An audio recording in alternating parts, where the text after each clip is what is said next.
welcome and thank you for being here today. I'm really very pleased to chair this session. We are working together with Kalai for many years now, I forget how many years, and it has always been a great pleasure to work with him. We are really complementary in the first place, and we share many views in many ways, scientifically but not only. So Kalai is Global Visiting Fellow at King's this spring. Well, now we are in the summer, by the way, so you have covered the spring and also a part of the summer. And he is at the King's India Institute visiting us for this couple of months. Otherwise, assistant professor at the Madras Institute of Development Studies, a very prestigious institution that you all know. Chennai has changed its name, but the institute has remained the MIDS as it has to be. He is also affiliated to the Lakshmi Mittal and Family Southeast Institute at Harvard University. By the way, he was in Brown for 1 full year not long ago. In fact, last year you were still there. And he has published a book after his PhD at GNU that has been co-authored with one of his colleagues. But of course, the title says it all: The Dravidian Model, Interpreting Political Economy of Tamil Nadu, that was published 2 years ago by Cambridge University Press. What he's going to present today is his ongoing research on Indian Muslims, with one particular angle that is very relevant, and he has titled his presentation Educational Him Mobility and Emerging Deprivations of Indian Muslims. So we will see how mobile and immobile Indian Muslims are in terms of education. Kalai, the floor is yours, and of course, if you compress your argument, you'll have more questions and comments. So that's a trade-off. How many minutes? Well, many minutes.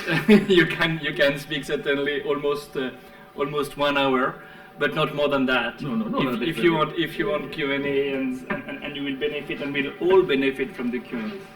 And I will be moving for seeing your PowerPoint. Thank you, Christophe, for this generous introduction, and thank you again, Christophe, and also Louise for making this event possible, and also my stay more rewarding and pleasurable at King's. And I'm really humbled and honored to be here. And this is work that, as Christophe mentioned, that I've been doing with in collaboration with him on this question for quite some time. And the main, although based on this experience, I mean today going to make little kind of provocative argument to look at the question of Muslim deprivation, because I also look at in my other work caste inequalities and class inequalities in India. So how does the Muslim question differ from understanding caste inequalities or the class inequalities in India? In that sense, I see the caste inequalities largely rooted in the social hierarchy, which we all know, which has been historically been neglected question, but now it's been receiving much attention on understanding the caste inequality. Similarly, class again well discussed in the economy. But I see with the Muslim deprivation is not really rooted. Of course, it gets manifested in social and economic, but it is driven by largely politics and ideology. So in that sense, it is actually the politics and ideology that drives the social and economic deprivations of Muslims in India. So that how it operates, there's a multiple way that one can think each case actually pushes or connects to each other. We clearly see the degree of coercion might vary from one domain to other domain, but you clearly see the multiple ways and in which the deprivation, the marginalization takes place, and some of them are historical and structural. And in this case, as I mentioned clearly, that my argument is largely to make simple claim that it is driven by politics and ideology than the economic and social. And now I'm going to do this, and with some data and with interviews among Muslim youth in Delhi, I'm going to make substantiate this claim. So the methods largely unsubstantiated interviews, and the data sources I'm going to use for the wealth, All India Investment Survey and Debt Survey, and for jobs and earnings, NSSO and other survey-based data sets for last 40 years. And education, again with the same data sets, with in additional there's other data set which came recently, the social consumption survey. So why I am using wealth and job and earnings before moving to education, I have to qualify that, because to make the claim that it is although you have a wealth inequality well discussed in global level, but in India too, but how that connects to the question of education and job earnings matters. So if you want to look at that question, there are three approaches within, one can take the theoretical resources, so which much discussed within economics, called economic theories of discrimination or the religion or caste, how the social identity matters within economics and how that shapes inequality. That's a big question within economics if you look at that.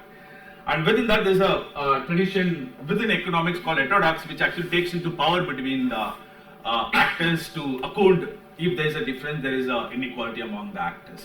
But I see that it does not account the political ideology, so to say, that actually how that connects to this, if you are to understand any group for that matter.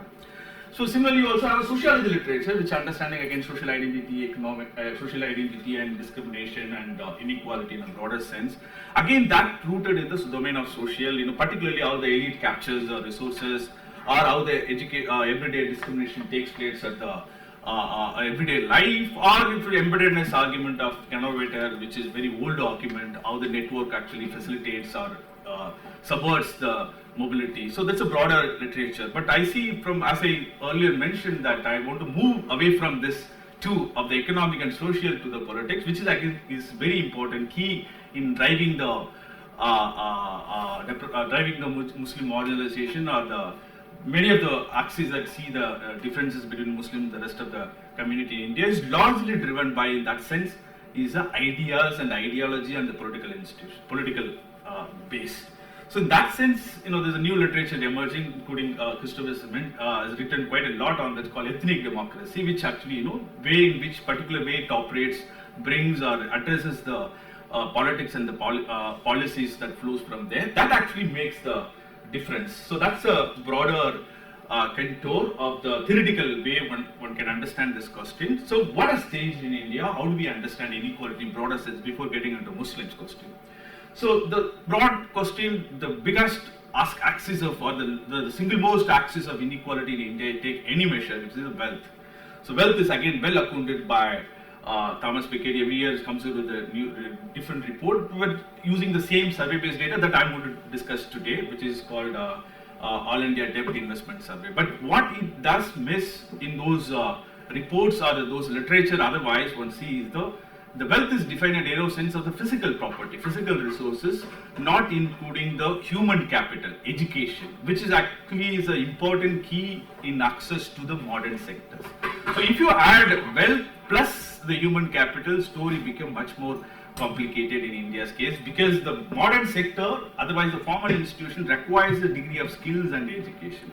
So that way, it is very key of bringing education, the human capital, into the story of wealth inequalities. So then how does the other group manage in India? Broadly, if you see the, it's well documented again, the Dalits are historically lacked the both property and land, but since it's guaranteed access to the formal institution through the reservation, they could make up for it, and that actually some way allowed marginal mobility, or you see what you have Dalit middle class, so to make, which is actually accumulation of the 75 years of these interventions.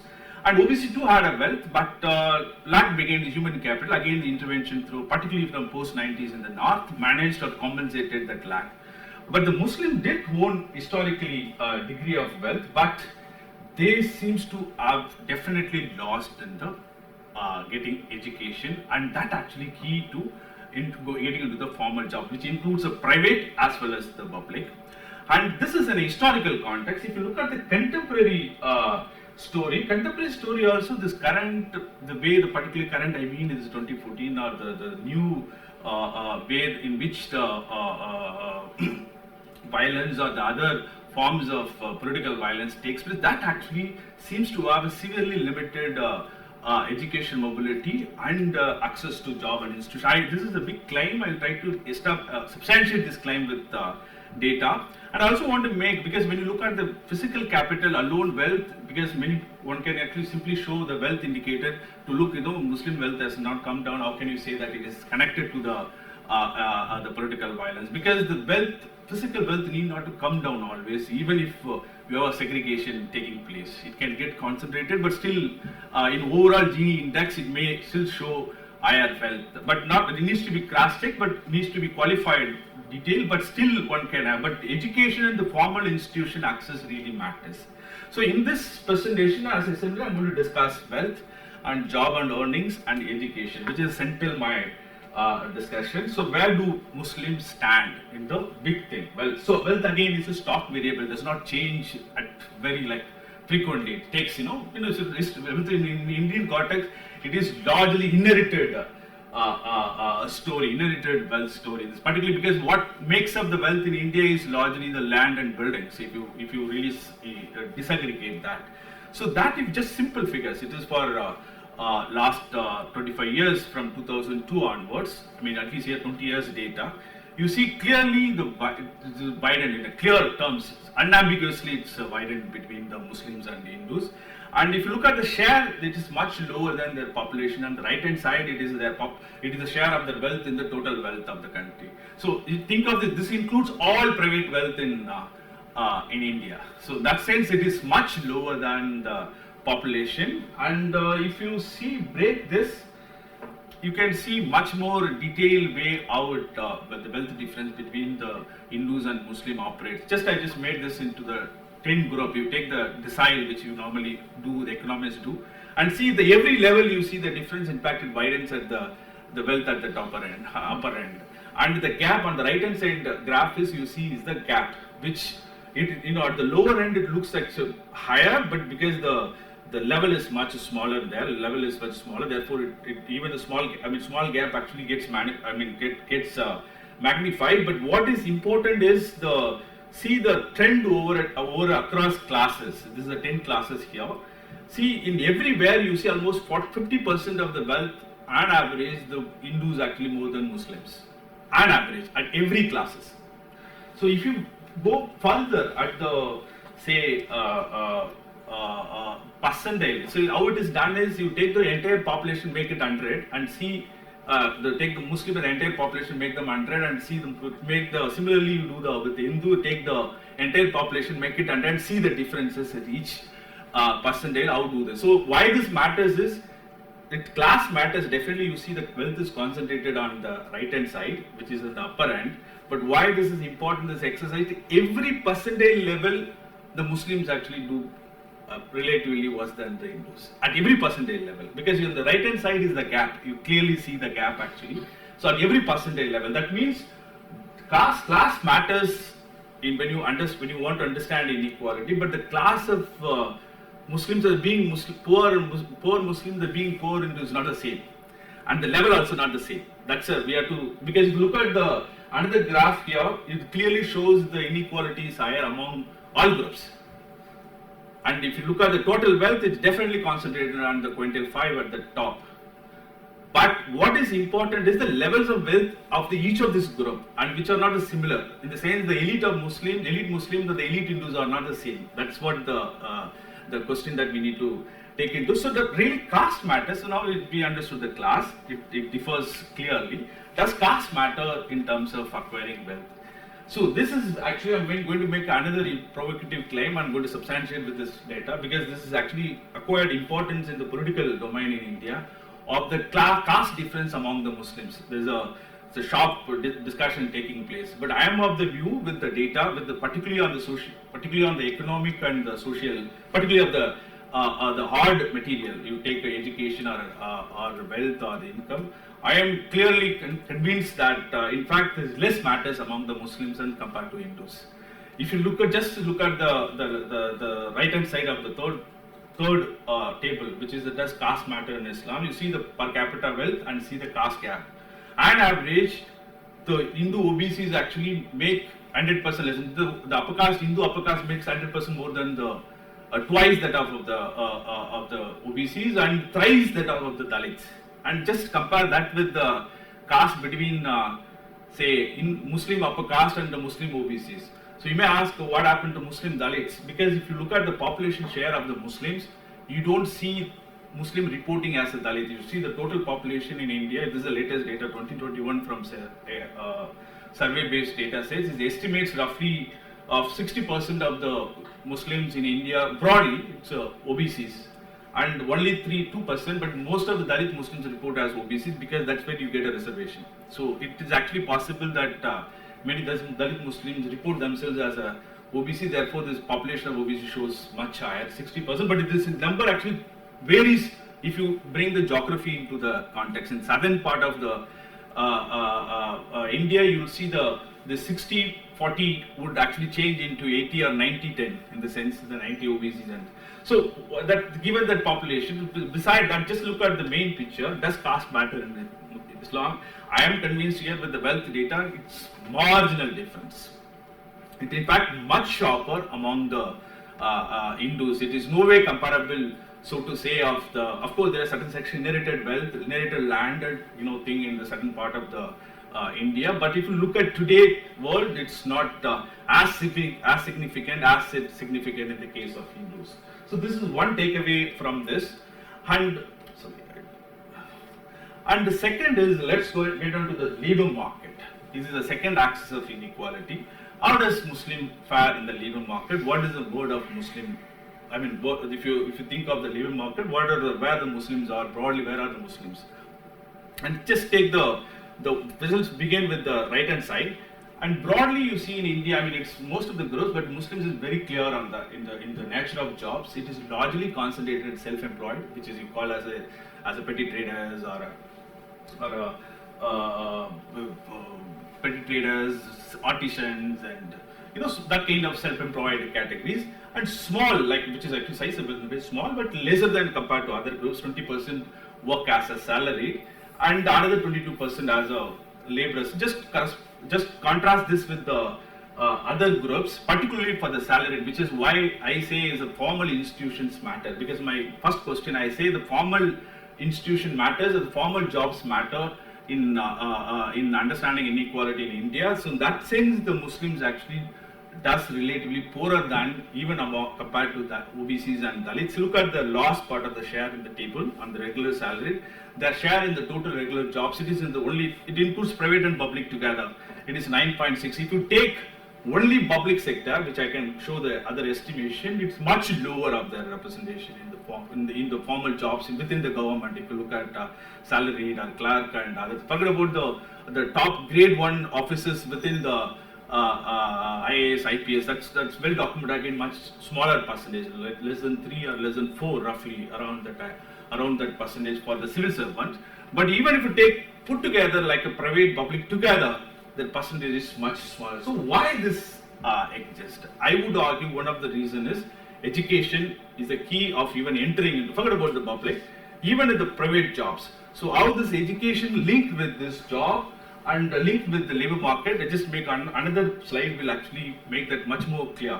You will look at those actually who are in the labor salaried domain, look at their wages, and clearly you see the differences among them. The difference is much higher, particularly for Muslims. You see clearly on the right hand side, you see the across groups, and just for Hindus last 5 years average, just to see the credibility of the data, clearly the gap is actually persist over time. So my question is, this is actually salaried, and why that gap persists? This is assuming salaried is assuming to be one normally think of a uniform. It could be simply discrimination within the same position. You get a differential wage for the same position working in the same organization, or within the organization, the Muslims who are concentrated on the lower end, the others, the Hindus concentrate, or the other communities actually concentrate on the other part of the better positions. It could be what you call otherwise an occupational segregation, or you call as a wage. For identical job, you get discrimination. So there's an exercise which economists invented to quantify this as to how do you attribute this gap, whether it is purely discrimination, just price of being Muslim, or price of getting particular identity, or is more than that. So there is a way actually economists do this. This is why this is important, because every level also this acquires more significance, because if you look at each level of the wages, you see the difference. It is not just one like at the upper end. Upper end, of course, is much higher, and this big gap, why does persist? So following the economist logic, I try to quantify this through an exercise called wage decomposition, which normally the economists use to, which is basically simplified terms, layman words. You characterize the attributes of each group, and how much that each of those characteristics matters in explaining the wages. How much education matters, how much the job, kind of job you do matters, kind of skill job you do matters, how much the rural or urban matters, how much gender matters. Account all of this and see the real differences. In that, if you look at the map, I have just tried to multiple iteration, adding more variables, less variables. One variable become for me in all the models significant is the years of schooling and technical education. So that say the technical, even if you run a separate, I did not show here the whereas if you did run a separate exercise, clearly shows the education is the key to explaining the large part. So I am now contradicting here. It is to one level we all see the literature to show that Muslims are discriminated in the labor market, but another level I am saying education alone explains the gap in the wages, but I think both are true. Let me explain how the both are true. In the sense, it is definitely in the small jobs, obviously with a small share of the salary, within that, if you get education, there could be mobility within the occupational mobility. It is not really discrimination, so to say. But what happens for the Muslims to get a job, which is again documented by other literature, but it's less robust in that sense to quantify the access to the formal jobs. It is you send an identical CVs for the same company and look at the written call. That would be the better exercise than just wage decomposition that I am doing, which requires a field-based work. But still, in this exercise, a limited way with the survey data, we can quantify the differences, even the occupational differences, also the wage differences. The wage differences, clearly, I would argue here is the education alone explains. Now the question is, where does Muslim do, and why and what way the education matters in this exercise? Before where do Muslims stand in the question, just see what are the ways in education influence the decision. Because there is one literature which suggests in India as to there is a bleak, there is a picture of gloom, or the future is bleak, and Muslims themselves don't want to get educated because anyway the return is uneven. In the sense, the return is uneven in the sense for education, which is basically the getting upper caste getting say graduate degree, or the professional degree, or the Dalit getting a professional degree, or a Muslim getting a professional degree is not the same, because the return or probability of getting a job or probability of getting a better wages would differ. But even if you go by logic, given the base effect, which is the small Muslims, the share of the Muslims in education is smaller, even the one additional graduate, one additional professional within the Muslim community had a much larger effect in terms of pushing up the average of the society compared to an additional professional or additional graduate coming into the already well established community. So which is called, economics called as a marginal effect in that sense, which has really as an important component, I would say. Therefore the education, but even controlling the unevenness of the return to the education. So that sense, the education is a very key, not just for explaining the wage gap, one would also think accessing the jobs, and which documented from other literatures. Now let's get on to the education. Where do Muslims stand in it? That's a central question in our discussion. And you see clearly, this is for me 30 years data, and look at the Hindu-Muslims difference, and it clearly widens. This is, one can think of as the first graph as a stock, in the sense graduated, completed. The other one is currently attending, and each of these years, on the right hand side, you see the differences. One would think this widened on the left hand side widened because you had an initial position, you had a less education, therefore that actually shown is in this graph of getting educated, actually educated. On the right hand side, currently attending, which is actually is important even for us, because this is going to decide the future of the cumulative human capital, so to say. This actually is in fact widened much sharper. Just look at this from 2004-5 to 2021, just last 2 decades, huge difference. This needs to be unpacked as to what drives this difference. Is it all Hindus getting? Is there something happening within Hindus, or is similarly something happening within Muslims? Needs to be qualified. That maybe you can break that into, say, class and caste. And even if I just look at the youth alone for over a time, which is last 40 years, even further 83, still you see the huge, I mean, the gap actually has been widening, just not recent time, but the recent time you can see on the right hand side from 2005 onwards is clear. This is from 40 years timeline. And let's look at unpack the broader category as into who actually does well within the group. You see clearly on the left hand side of the elites percentage of graduates. You take the Hindu upper caste, here is the 5 categories: the Hindu upper caste, Muslim upper caste, Hindu OBCs, and Muslim OBCs and Dalits. And see the Muslims at the bottom. It is the graduated in a way of the acquired, and clearly see the marginal difference between the Muslim OBCs and Muslim upper caste. Here again in the education, we saw in the wealth, the difference is much smaller within community. In education acquired, there too, and even look at the current. In fact, the Muslim upper caste actually fell down, relative sense, more than in fact, marginally the Muslim OBCs do better. So at the bottom now, you see clearly on the right hand side of each of these categories. And this actually, I'm convinced that way. Why I'm convinced in this, not only from this data, this also will be verified by another administrative datasets from the government called AISHE. Then there is another study which used survey data to see the intergenerational education ability, STAR measure confirmed, which is much different period, I mean much before, like in the sense it was, the period ends in 90s. But if you take overall, it is unambiguously we can claim that in the Muslim, in the educational hierarchy, the Muslim at the bottom.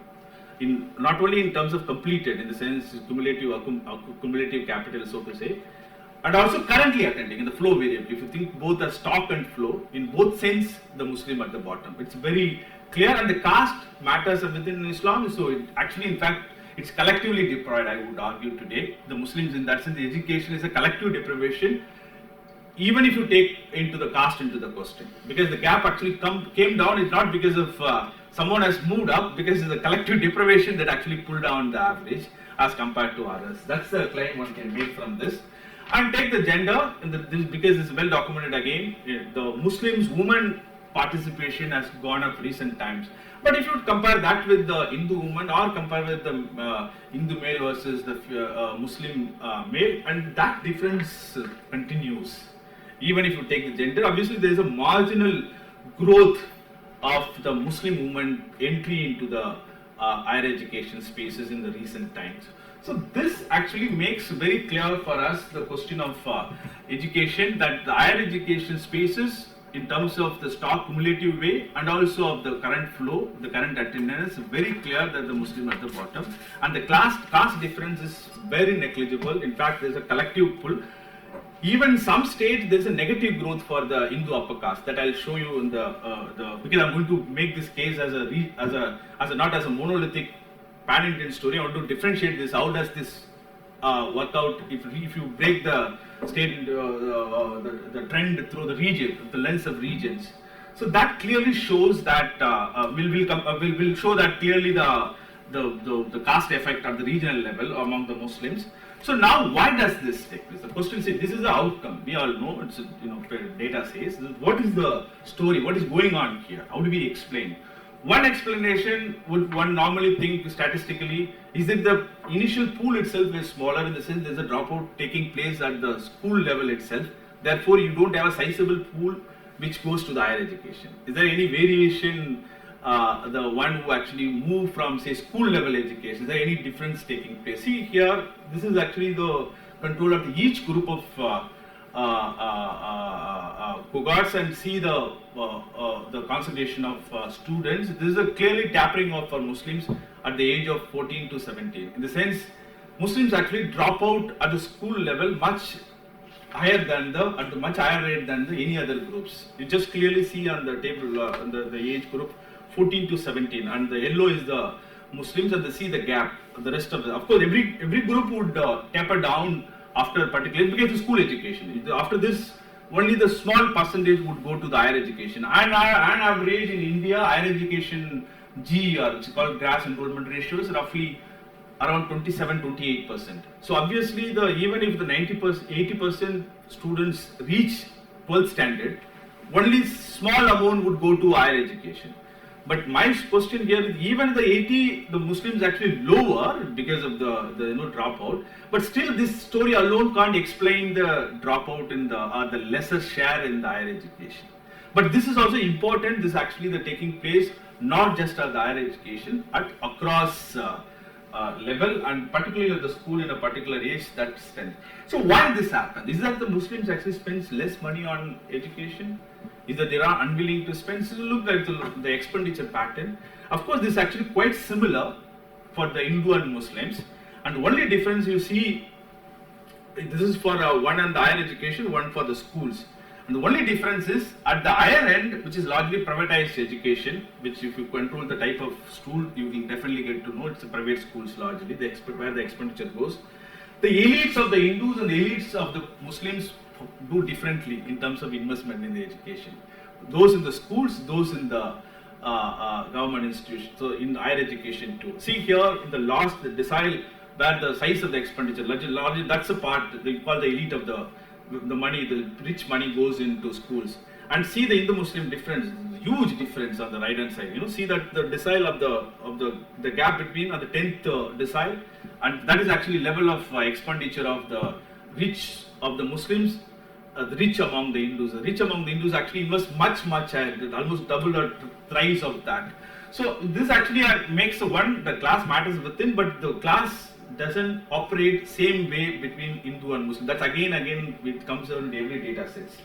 So now historical context. This is something a broad trend, but now there is this actually mobilized from my interviews and interview with the scholars to say why this is happening. Is it something? How do you econometrically? It's difficult given the data sets. Of course, one can try, but otherwise, what are the broad explanations? One explanation is the future is bleak question, there's uneven return to the education. But I'm not fully convinced that story alone would explain the differences. And again, Indian Muslim common sense is not safe to. This is a recent time. This I'll tell you, explain in a bit as to where this comes from. It is not safe to send children to the restriction of the mobility in the recent time.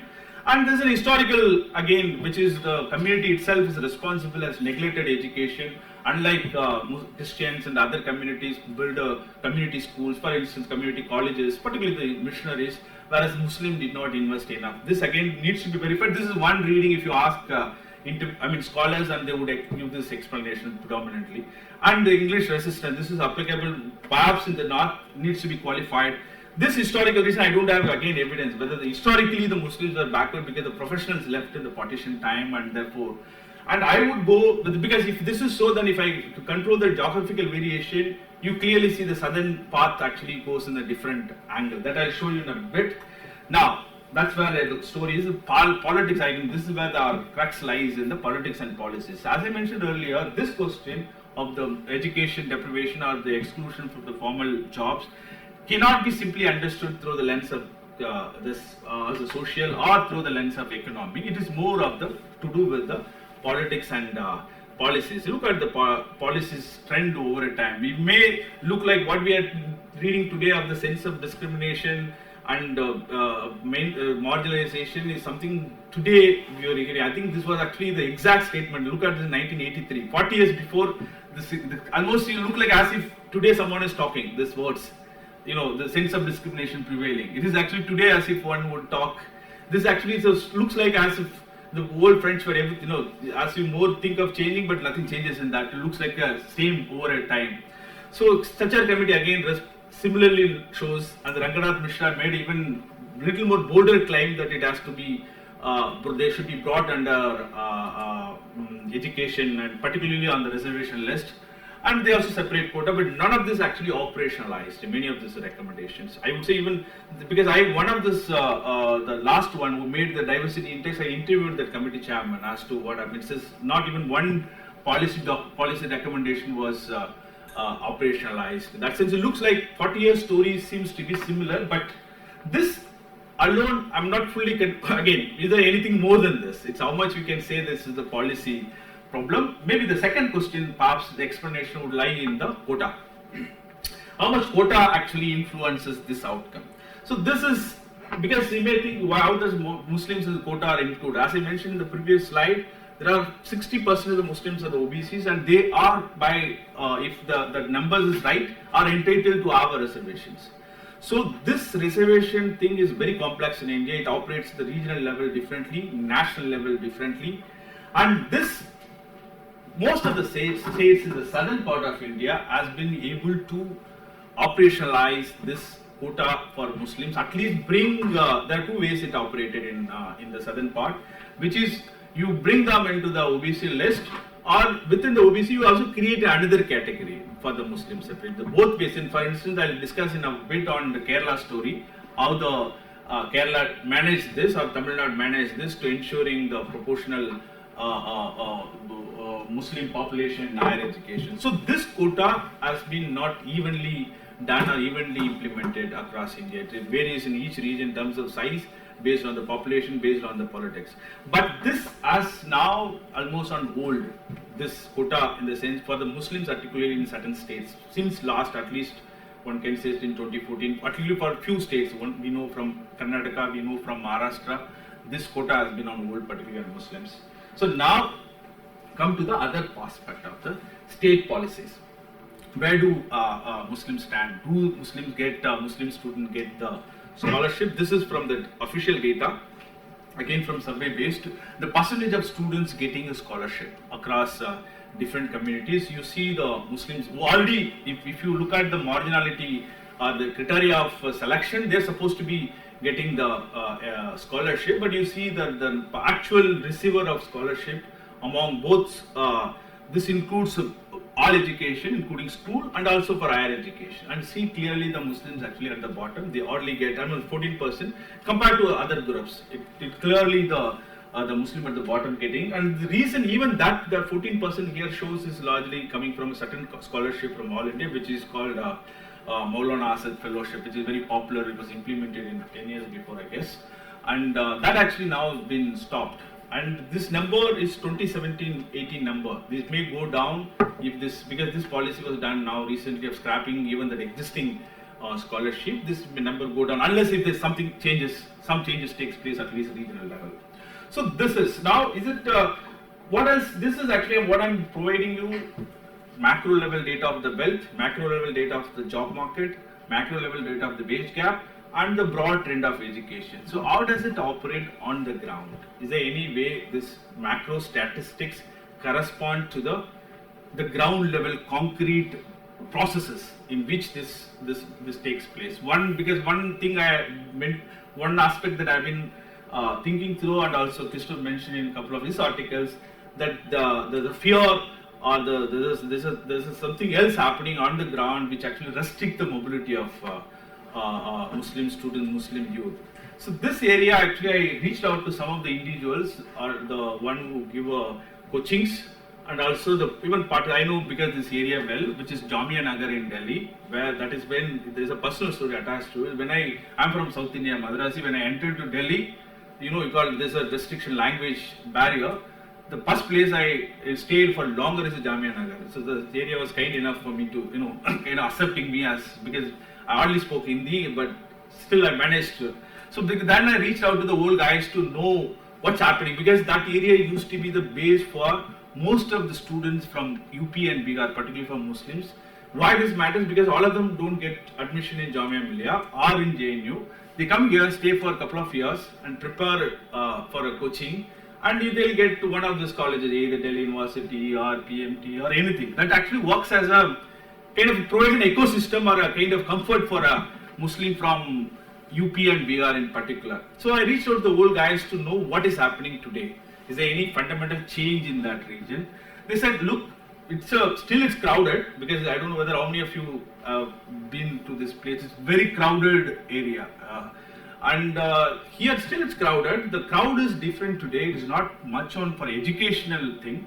It is now become a space for safety, because many actually vacated their places, moving from the after Delhi violence, moving from mixed area to this Jamia Nagar, where the Muslim predominantly stay. In fact, the area is expanding both vertically and horizontally, but less on the educational ground. It is now for the different reasons.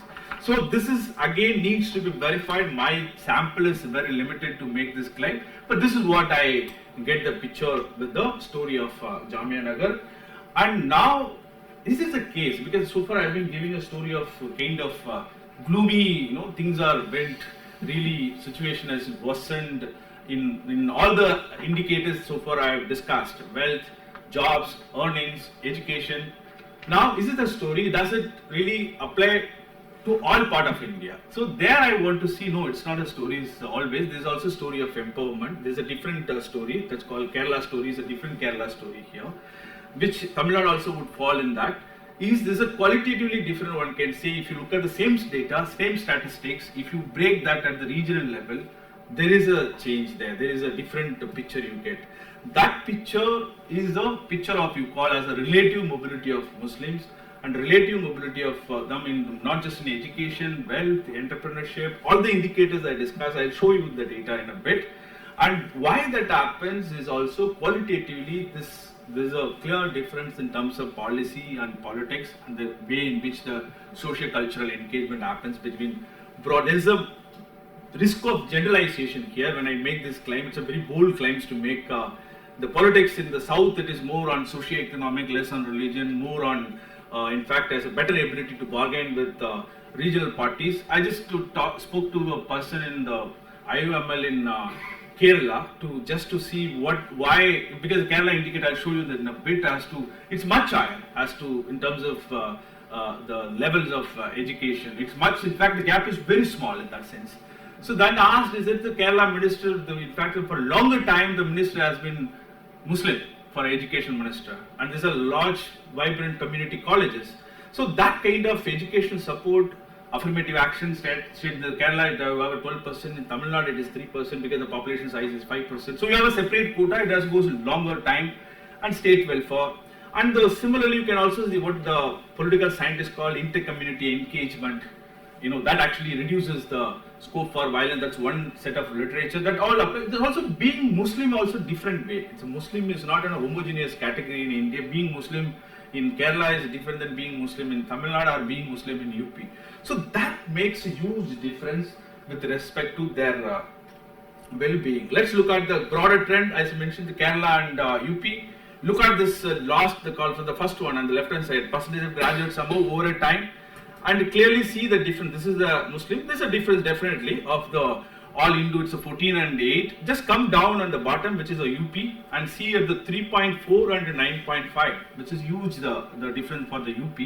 And most importantly, on the come to the current institution, current youth currently attending the educational institutions, and clearly see it is just a 12% on the right hand side. For the Kerala, it is 41%, whereas for a UP, it is 12%. And the last column, you see just for the Kerala at the bottom, all Muslims, and for a UP, all Muslims. So here is the story. One, the Muslims, it's just not between the north-south divide alone here revealed. There's one more dynamic we need to understand. That's something I mentioned earlier, the collective deprivation of the Muslims. I think UP is an example. Why UP actually makes as a not just north representation. I should also make this clear. It is also representation for India. So two reasons why I say the UP is an example of India. Two reasons. One, any averages if you take, it actually if you do well in UP, the average pulls down, even statistically speaking. If you take the Muslims, total population of Muslim, 20% Muslim come from UP. And population wise also you see clearly. And the social hierarchy is fully complete. If you think of the caste hierarchy of the Varna order, fully complete. And the Muslim again is also a caste within Muslims. Everything is clear. If you think of true India in terms of textual understanding, it's clearly the UP matches. So for that reason, and also for the statistical reason, and here if you follow, the Muslim not only lower, and the upper caste and the OBC Muslims difference. You just see on the right hand side UP, I put one on the blue, one on the red, which is UC is the upper caste Muslim and the OBCs are the OBC Muslims. For the UP, you see in fact the OBC Muslim marginally do better than the upper caste Muslims. So what it makes, because the UP is seen as a, if you historically look at the Muslim politics in UP, you know, Sherwani, gold, elite, landed elite, that's an understanding one has. But today that story is not the case in education, particularly in the domain of education. The difference is very negligible between, in fact, it narrowed down between the Muslim upper caste and Muslim OBCs. So compare that with the Dalits, or compare that with the OBCs, or compare that with the upper caste. Clearly see the other upper caste, Hindu upper caste are the same. Almost 51% of them are in educational institution, whereas the Muslims are just 12%. And just look at even above of the Hindu OBCs or the Dalits is clearly moved up. So here is a case clearly, because this actually pulled down. If I say the national level, if you see the reduction in numbers, why this reduction in the numbers takes place, maybe in the southern part of, because if you just go at the top, for Kerala, it is almost doubled from 24% of the youth who are in higher education, today it became 41%, 42%. But just below that, you see the just 10% just marginally moved to 12%. So this gap of the what is taking place in UP pulls down the national average, and this is where I say the formal institution matters, whereas the other group, even which were lacking historically in terms of wealth, particularly Dalits and the OBCs, were historically were backward but could move into this modern institution, particularly higher education, thanks to the reservations, quota system. It is still, it is not implemented historically well, but today if you take any institution, public institution today, 50% is reserved for a thing. So in that, Muslims are not able to compete with. That could be one explanation. This requires more ground level, field work based understanding. But data clearly unambiguous on this to say. But in the Kerala case, it's just not government institution alone. As I mentioned, it is also the story of the community. And the community, I'll get back little in a bit. I'll tell you how the community shapes the educational empowerment of Muslim.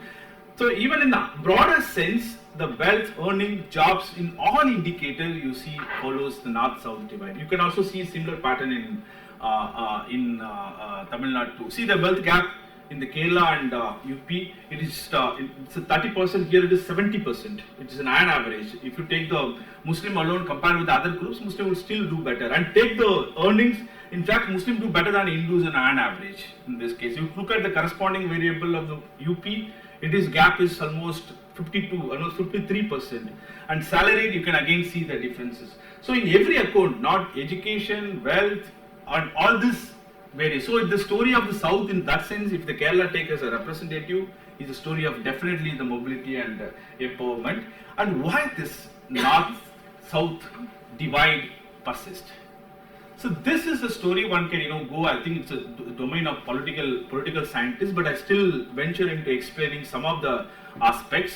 One, I say clearly the politics and policies explain the performance. Politics, as I mentioned earlier, clearly the much bargaining power with the regional parties. This actually from the Kerala experience, I can say I was talking to Meghana just before the presentation, how the IUML was able to negotiate with the regional parties to get a important position, and also subsidies, particularly for this. I don't have the another data I should have shown here, which is the type of ownership of the educational institution. The Kerala accounts substantially important category called private aided, which are like a community-based colleges. So the salaries come from largely from the state, and which is very key. I don't see the similar thing happening in any part, particularly in the northern part. So that would be the important aspect. And of course, affirmative action, 12% for a separate quota. This quota goes much longer history. I think it comes along with the state reorganization time. And if you want to push, it goes also further. The Madras presidency, the broader Dravidian politics in because Malabar was part of the early Madras presidency, and the Dravidian politics influence in the reservation. All that actually plays out. That's a part of the history. But contemporary, current, you see the community colleges and and the Muslim representation is remarkable that way. And I have a feeling this is actually again needs to be verified, which is from my own interaction with the faculties in the central universities. There's more Muslim coming into the higher education in central. I don't know whether you are aware of this. There was a big debate in recent time. In particular colleges, there was more Kerala students in Delhi University colleges that generated resentment, and part of them are Muslims. So those who actually, the question is, the Mandal too also benefited from it, also all India policy. So why that was possible? Because you already had an initial capital or initial base to compete in the national level where the opportunity opens up. So that kind of, it is not a story of one aspect of affirmative action alone. It is the part of, it's very much interlinked with broader policy. Now contrast what I've said at the Kerala, contrast with the UP. Its history is more of the communal politics that way. Internationalism dominated for a long time. No affirmative action. OBCs were included in the state list, but not been able to compete with the others make a visible changes within the reservation domain. And separate quota was initiated but never been implemented. And Muslims themselves were not able to bargain with the political power or push for this agenda in that sense very effectively as compared to the north. And this is again the Muslim historians themselves claim that there's a cultural politics of the north and the cultural politics of the south differs, even the Muslim themselves. Because this was a concern, one of the interlocutor told me, just take the manifesto of Tamamuka or IML, these are two regional parties in Muslim parties in the south, and look at the manifesto, the demands, number of demands they would put, and kind of demands, and look at the manifesto in the North Muslim, the qualitative difference. It could be a function of larger politics. The politics itself is different in the North, therefore it takes in a particular shape. Not to blame the actors here, but that's a trend one see that. So this is a clear story of the difference between these two. And the recent rise of BJP in particular, we all know that I don't have to talk more on that. And that definitely, this difference makes huge with respect to the education, wealth, jobs and earnings. So where do we go from here? Here based on this reading, I make one provocative, very strong claim. I hope that I could substantiate with the current data. I think I have done so far fairly. One is, every community, deprived community across the world, not just India, any society stratified, certain communities would lack historically certain resources, health, education, wealth, other land, whatever, dimensions that we look at. So this is more, it's not that way, no exception. Muslims in India happen to be at the bottom or the hierarchically placed in a particular way. Therefore that resource automatically restricts the possibility of getting. But what is happening in additional to, I would say, the double advantage, even if you have a limited resources which is lesser than the others, the ability to deploy this resource to convert something, that rate of conversion, if you want to think of Bourdieu, is also is now different, in fact become difficult in that sense. So in that way you are actually cumulatively going back in that sense of even if you are resource historically in certain pockets, the Muslim would have had a land better or the capital better, but at the rate at which you deploy those resources to convert something, going to education or going to the entrepreneurship, because since I use the entrepreneurship, I have a data to show that the Muslim entrepreneurs, how do they perform. Again, clearly you see the variation. Kerala would again top on that. I did not show here not to complicate the story, because the main focus for me is the institution and education domain here. So that the point I'm making here is, it's not only the historical cumulative, it is also the contemporary way in which you deploy the resources and convert from one form of capital to other form, which sociology would, as a rate of conversion, would differ today. I think that's important. Why that takes place is, I would say, it is a political than the economy and the social. So the caste reason we all understand, it is the economic, social question, right? If you think of famous Babasaheb Ambedkar's the constitutional debate, we are going to enter political equality, will achieve, but socially, economically, we will have a thing. Here it is actually the other way. It is political disfranchisement, you call a political ideology, which drives the social and economic. That's what I want to make a bigger claim. I don't know whether you all get convinced with this argument. But the education, definitely, I would say, given this reason, even unevenness, education still offers a mobility which is unambiguous in that way. And affirmative action definitely facilitated other groups, and Muslims alone were penalized. And if you look at the other groups, you have today the reservation for all groups. Class, after EWS, you have a caste, you have a class, you have a gender, except on the case of religion. So Muslims, the OBC Muslims were wherever they were included, particularly in the southern world, and even now in the West Bengal, some extent I can see that trend now. So that actually some way have an impact on the Muslim mobility, one can claim. And caste, as I mentioned, clearly it is not, Muslim deprivation is not just merely by exploitation. I think is ideological led political disfranchisement. So in that sense, the caste backwardness, I would argue, partly addressed in a way. I mean, it's a long way to go. But clearly now there's a challenge there too in terms of weakening of the reservation system, affirmative action, privatization, etc. But still, you have a guaranteed representation, at least in the political sense.